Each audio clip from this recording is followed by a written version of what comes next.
जय माता दी। आज हम आपको माता मनसा देवी की कथा सुनाएंगे कि उनका जन्म कैसे हुआ। कलयुग की शुरुआत के बाद परीक्षित के पुत्र जन्मेजय को अपने पिता परीक्षित की मौत का बदला लेना था। उसके पिता की हत्या तक्षक नाग ने की थी। नाग जाति से बदला लेने के लिए जन्मेजय ने एक सर्प सत्रह नाम का यज्ञ शुरू किया, जिसमें नागों की बलि की आहुति दी जाती थी। पूरी नाग जाति विलुप्त होने को आई थी। नागों के देवता शेषनाग और वासुकी भी खतरे में थे। अपनी संतानों की हत्या होते देख नागों की माता कादरू अति चिंतित थी। वह तपस्या करने बैठ जाती है और देवी आदिशक्ति से मदद मांगती है। देवी लोक में मां आदिशक्ति अपनी नाग संतानों को कष्ट में देखकर एक निर्णय लेती है और नागों की माता के स्वप्न में प्रकट होती है। हे पुत्री कादरू, तुम कल मिट्टी से एक कन्या की आकृति बनाना। महादेव के सारे मैं उसमें अपने मनसा देवी रूप में अवतरित होंगी।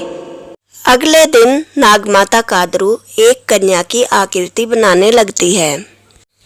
कादरू का पुत्र वासुकी, जो भगवान शिव के गले में विराजमान था, वह भगवान शिव के साथ अपनी माँ से मिलने के लिए आता है। माता, देखिए महादेव आए हैं, इनके स्वागत की तैयारी कीजिए माता। और तभी महादेव की नज़र कादरू द्वारा बनाई गई कन्या की आकृति पर पड़ती है। हे देवी कादरू, यह आकृति किसकी है? और तभी भगवान शिव की मानसिक शक्ति उस आकृति में जाकर मिल जाती है और वह कन्या जीवित हो जाती है। हे महादेव, यह तो आपकी ही पुत्री है। मेरी पुत्री?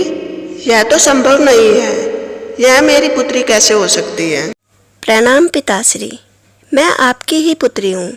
मैं आपकी मानसिक शक्ति से प्रकट हुई हूँ, इसलिए मेरा नाम है मनसा।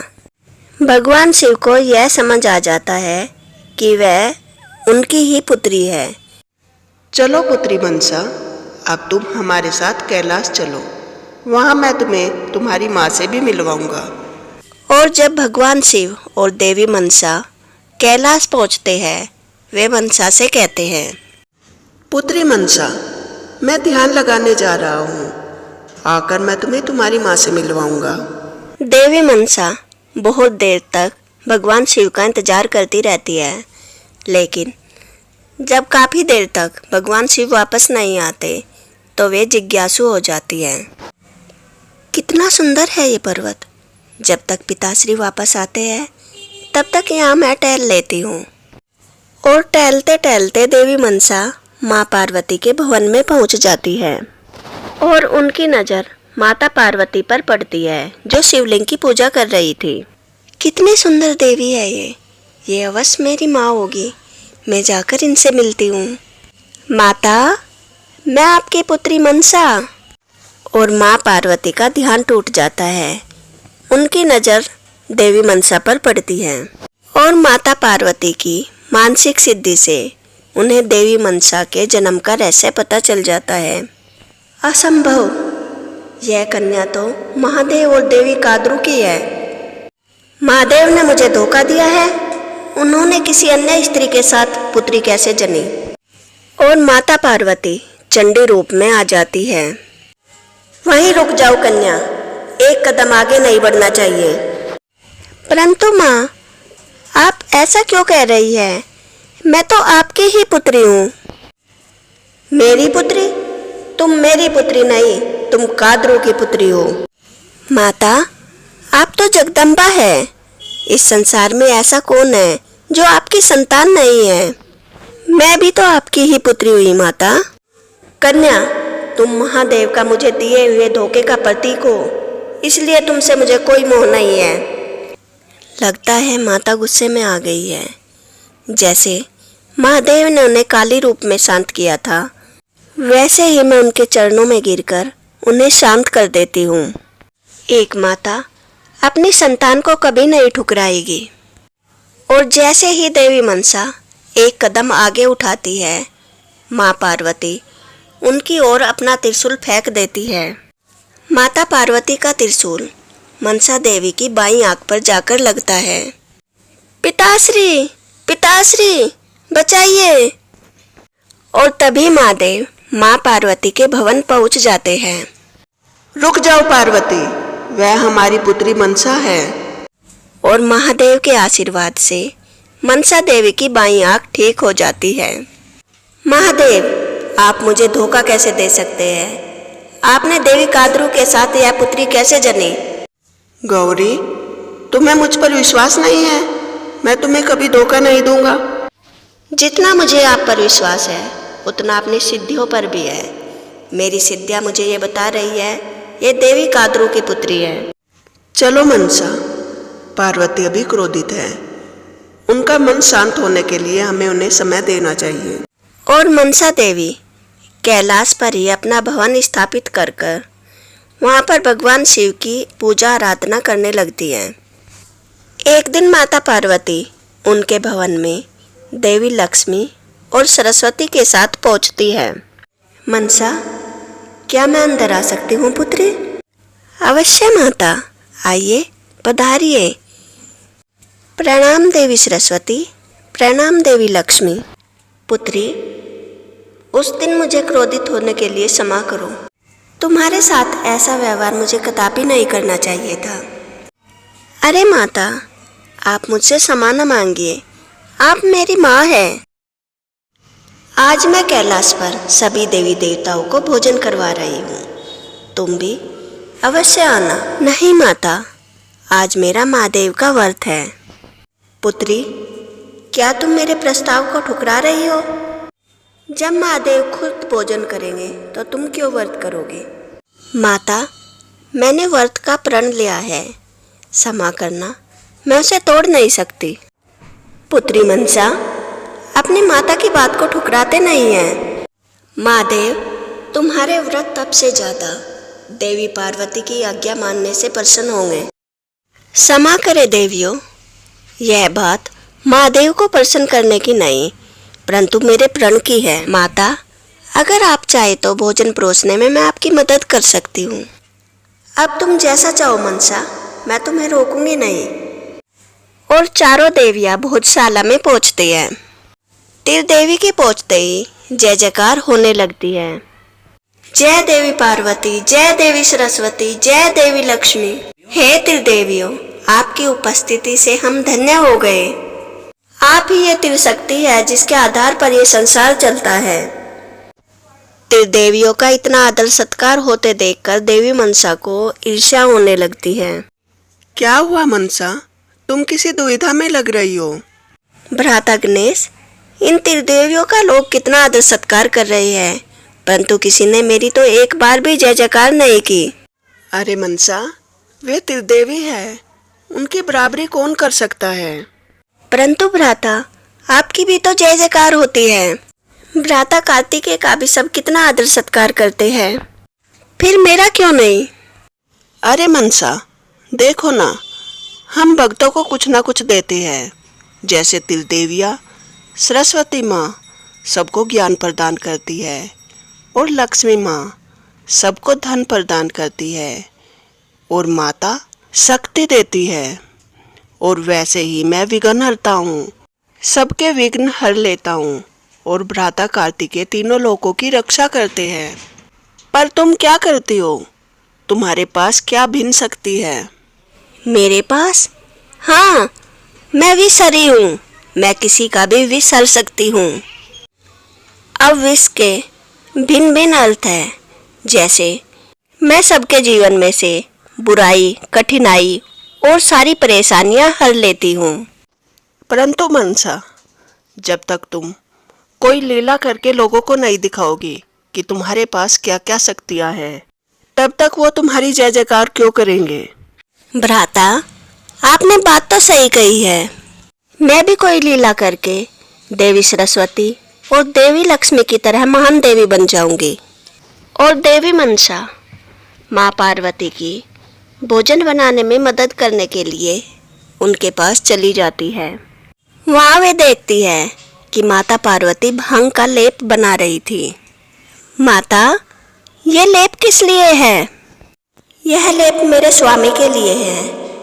उनके कंठ में जो हलाहल विष से जलन होती है, उसे शांत करने के लिए मैं ये लेप बनाती हूँ। विष से जलन? अगर आप चाहे तो मैं उसे शांत कर सकती हूँ।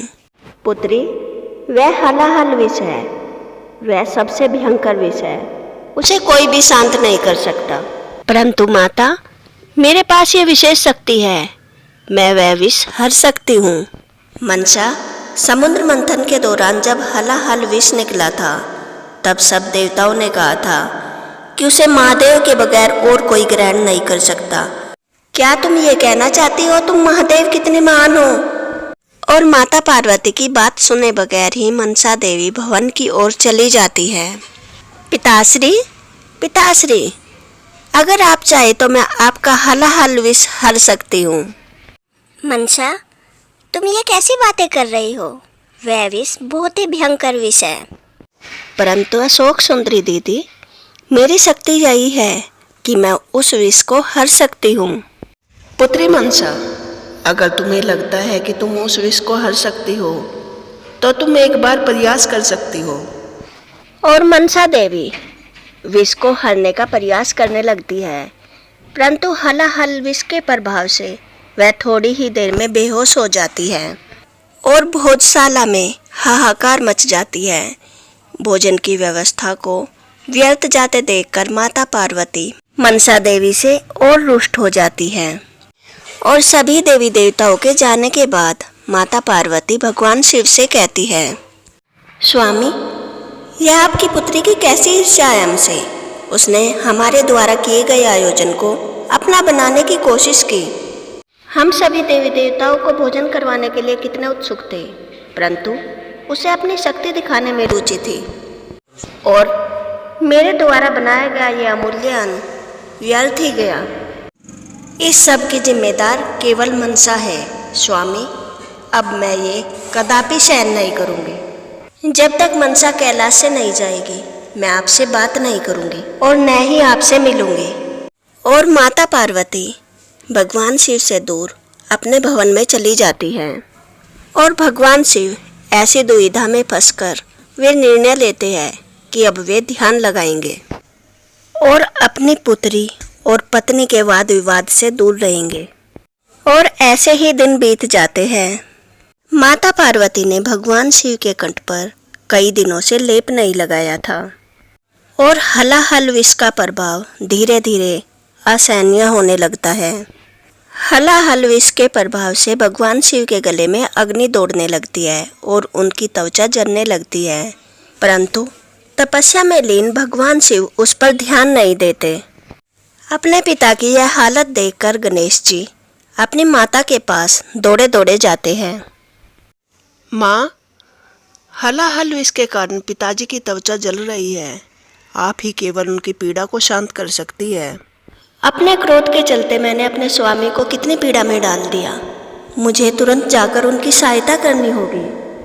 और माता पार्वती अपने शीतला देवी रूप में आ जाती है और वे भगवान शिव के ध्यान स्थल की ओर जाने लगती है। और उनके पहुंचने से पहले मनसा देवी वहां पहुंच जाती है। अपने पिता को पीड़ा में देखकर मनसा देवी घबरा जाती है। पिताजी की इतनी पीड़ा का कारण मैं ही हूँ। अगर उस दिन मैं माता के आयोजन को खराब न करती तो पिताजी को इतनी पीड़ा न झेलनी पड़ती।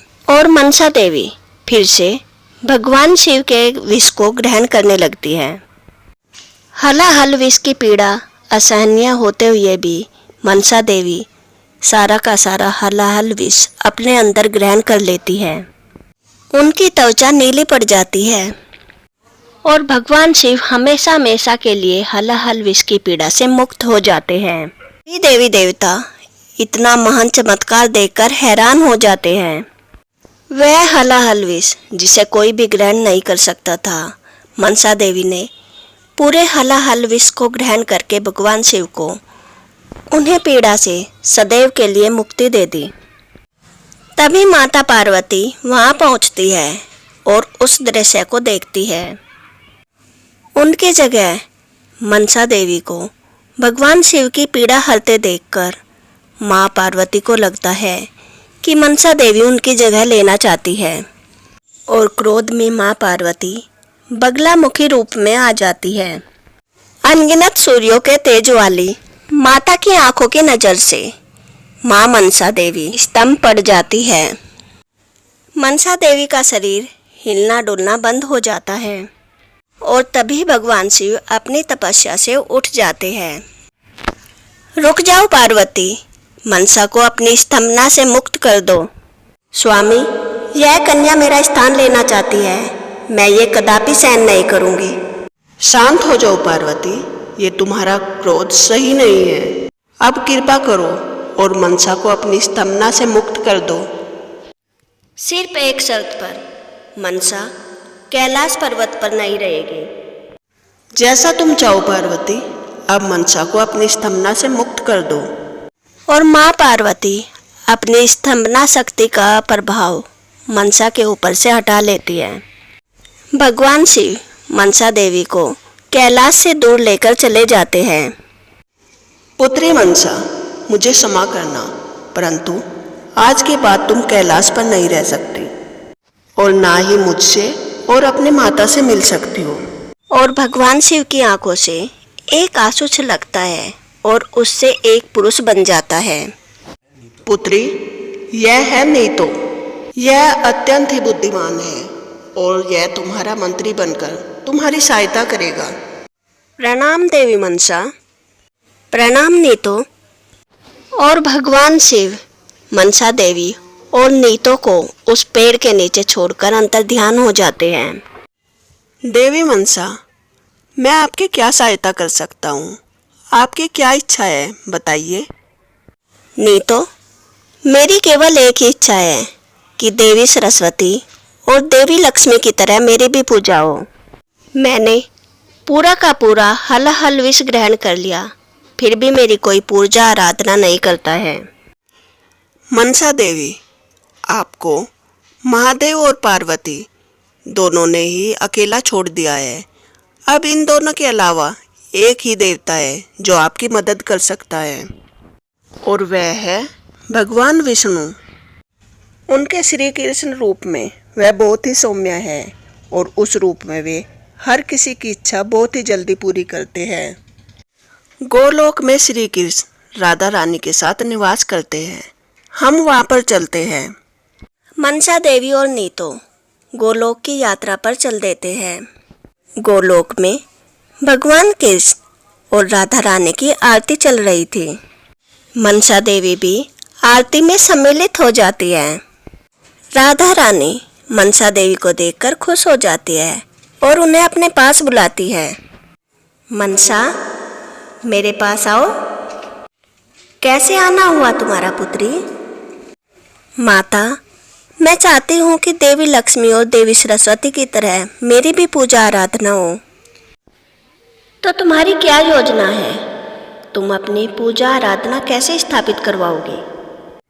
माता, अगर भगवान श्री कृष्ण स्वयं मेरी पूजा आराधना करे तो धरतीवासी मेरी अहमियत समझ जाएंगे। यह सुनकर कृष्ण हंसने लग जाते हैं। परंतु मनसा, मैं ऐसा क्यों करूँगा? हे भगवान, मैं आपको दे ही क्या सकती हूँ, बस आपसे कृपा की याचना कर सकती हूँ। चलो मनसा, अगर तुम मेरा एक कार्य कर दो तो मैं धरतीवासियों के सामने तुम्हारी आरती करूँगा। मेरी दो पटरानियाँ हैं, रुक्मिणी और सत्यभामा। रुक्मिणी मेरे से कभी कुछ नहीं मांगती और सत्यभामा कभी खुशी नहीं होती। अगर मैं रुक्मिणी को कुछ दूं तो सत्यभामा नाराज हो जाती है और अगर मैं सत्यभामा को कुछ दूं तो रुक्मिणी कुछ कहती तो नहीं, परंतु हाँ, मुझे पता है उसे अच्छा नहीं लगता और मैं उन दोनों में से किसी को दुखी नहीं देख सकता। आज मेरे भक्त मेरे पास ये दिव्य खीर लेकर आई है और मैं ये खीर उन दोनों को खिलाना चाहता हूँ, परंतु अब विवाद ये होगा, मैं जिसे पहले खीर खिलाऊंगा लोग ये समझेंगे मैं उससे ज़्यादा प्यार करता हूँ। अब तुम ही बताओ, इस दुविधा का क्या हल है? मनसा देवी थोड़ी देर के लिए सोचती है। प्रभु चलिए देवी रुक्मिणी और सत्यभामा के पास चलते हैं। वे दोनों सत्य भवन पहुंचते हैं। वहां पर रुक्मिणी और सत्यभामा अपने अपने आसन पर श्री कृष्ण का इंतजार कर रही थी। बताओ मनसा, अब खीर मैं पहले किसे खिलाऊं? प्रभु आप ये खीर सत्यभामा को खिलाए। परंतु मैं फिर रुक्मिणी को उदास नहीं देख सकता, और वह बेचारी तो कुछ कहती भी नहीं है। आप फिक्र ना करें प्रभु, और जाकर देवी सत्यभामा को खीर खिलाए। और जैसे ही श्री कृष्ण देवी सत्यभामा को खीर खिलाते हैं, देवी मनसा वहां पर एक दर्पण को लेकर खड़ी हो जाती है।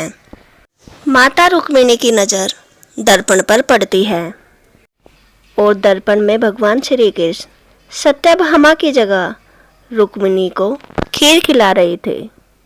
यह देखकर रुक्मिणी अति प्रसन्न हो जाती है, और जब भगवान श्री कृष्ण रुक्मिणी को खीर खिलाने जाते हैं तो रुक्मिणी कहती है, स्वामी मैंने खीर खा तो ली। और श्री कृष्ण प्रसन्न होकर मनसा देवी की ओर देखते हैं। हाँ माता, आपने सत्य ही कहा, क्योंकि देवी सत्यभामा और आप एक ही तो हैं। आप दोनों ही माता लक्ष्मी का रूप है। आप दोनों में कोई भेद नहीं है। सत्यभामा और रुक्मिणी अति प्रसन्न हो जाती है और श्री कृष्ण मनसा से कहते हैं, मनसा तुम अपनी परीक्षा में सफल हुई। रुक्मिणी और सत्यभामा पहले से ही जानती थी वे एक है, परंतु तुम्हारी परीक्षा लेने के लिए यह मेरी ही योजना थी। और उसके पश्चात भगवान श्री कृष्ण सत्यभामा, रुक्मिणी और देवी मनसा धरती पर प्रकट होते हैं। सभी धरतीवासी इस चमत्कार को देखकर हैरान हो जाते हैं। सत्यभामा मनसा देवी को फूल की माला पहनाती है और रुक्मिणी उनके तिलक लगाती है, और फिर सभी के सामने भगवान श्री कृष्ण देवी मनसा की आरती करते हैं। भगवान श्री कृष्ण को उनकी आरती करते देख सभी मनसा देवी की जय जयकार करने लगते हैं, और मनसा देवी अति प्रसन्न हो जाती है और सभी भक्तों से कहती है, आज के बाद जो भी मेरी पूजा आराधना करेगा उसकी कभी भी जहर के प्रभाव से मृत्यु नहीं होगी। सांप के विष के साथ साथ उसके जीवन की कठिनाइयों और परेशानियों को मैं हर लूँगी। और बाद में देवी मनसा का पुत्र अस्तिका सर्प सत्रह यज्ञ का अंत करता है, और तब से देवी मनसा की पृथ्वी पर पूजा होने लगती है। माता मनसा बहुत ही जल्दी अपने भक्तों से प्रसन्न होती है और उनके सब संकट हर लेती है और उनकी सारी इच्छाएं पूरी करती है। अगर आपको नवरात्रि स्पेशल मनसा देवी की यह कथा अच्छी लगी हो तो ऐसी ही और कथाएं सुनने के लिए मेरे चैनल को सब्सक्राइब करें और वीडियो को लाइक करें। जय मां मनसा देवी।